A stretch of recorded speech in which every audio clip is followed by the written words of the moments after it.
Hello, good evening and welcome. And it's the end of day 2 and I'm in a car park. I'm in a car park just coming out of Edinburgh, having spent day 2 at the Fringe, seeing 11 shows over the day. What a day it's been. I don't have my notes. I had taken copious notes in the back of a wee thing that I take round in order to remind myself where I'm going and what time I need to be at places. So apologies if this is going to come out quite mumbled and so on. And on top of that, I have reversed my car and cracked somebody's number plate in the car park after the car park park wouldn't take my money. And now I've come in at McDonald's and I shot past where you order the stuff, and it's just been a nightmare of last half hour to an hour. But anyway, I have my tea and it is 25 past 11. So, Fringe Day 2, couple of things which I think are really kind of important. Infrastructure loss.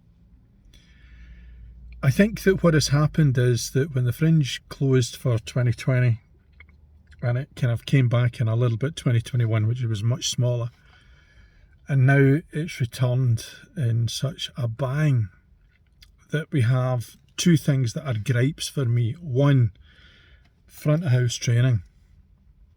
Here's the real deal for me. An usher is one of the most important roles within the context of any performance. You manage your audience.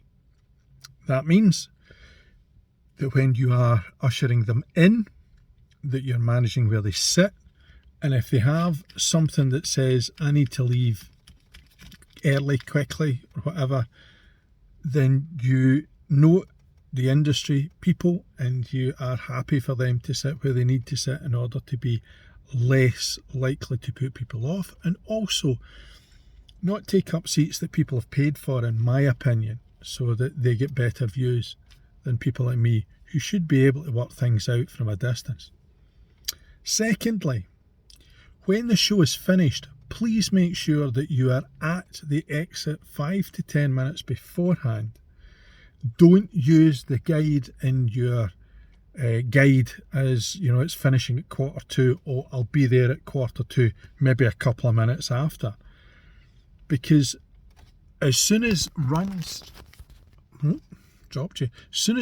start to gain momentum, what happens is that they finish earlier, which means that the audience are coming out sooner.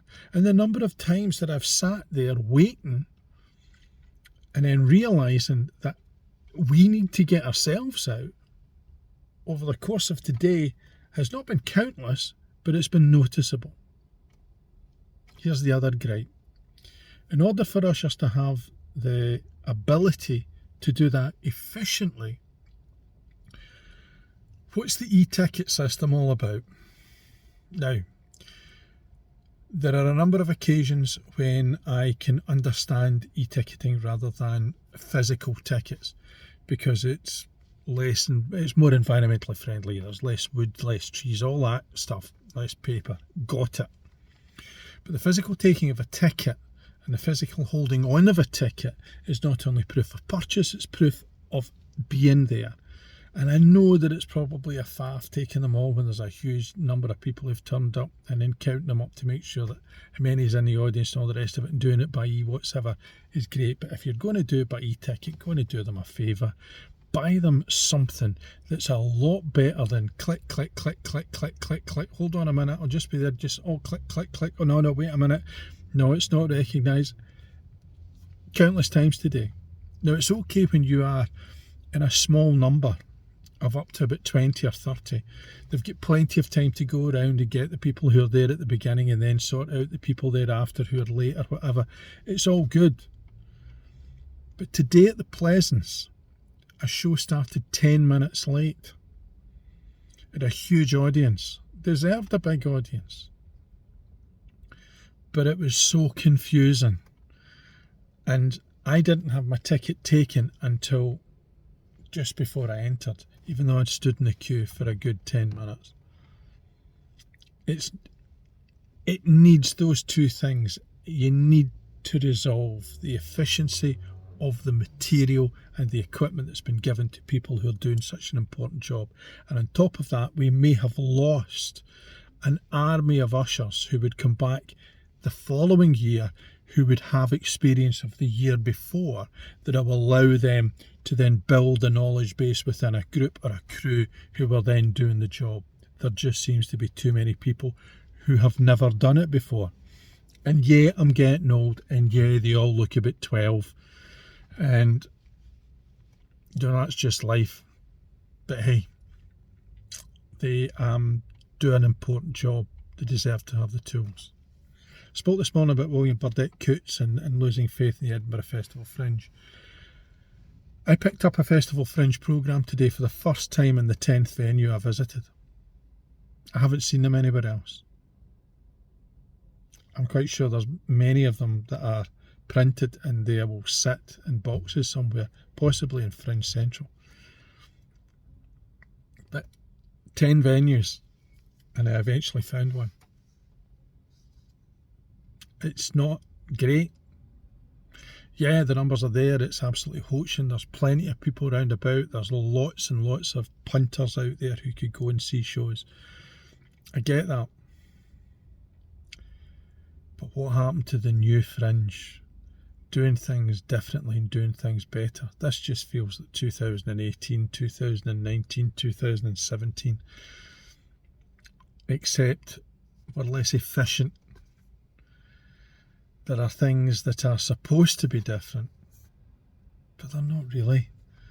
And the things that are different are not necessarily an improvement, and maybe there'll be an improvement next year. Please let them be. As for the shows I've seen, today it has been its mix.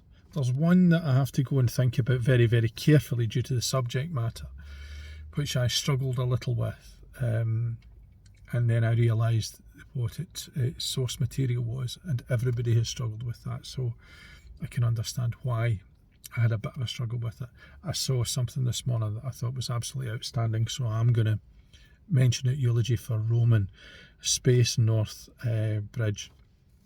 Stunning, astonishing. Early morning, 11 o'clock I think it was, I went to see it. One man show, young man, does a tremendous job, and that's been my highlight of the day, and it was the second show I went to see, so you could say it went downhill from there on. I don't think it did. I think it was a few sort of highlights, but there were a couple during the course of the day that didn't quite hit the sort of level that I was hoping they would. So as always, the reviews will be up. The ones from Sunday are now up in the next 48 hours, and then I'm back within 32 hours on Thursday to do another run round, and hopefully, well, I won't have my car with me, so I won't be able to renegotiate getting out of a car park, or indeed reversing without hitting it in. So, not a bad day. See you next time.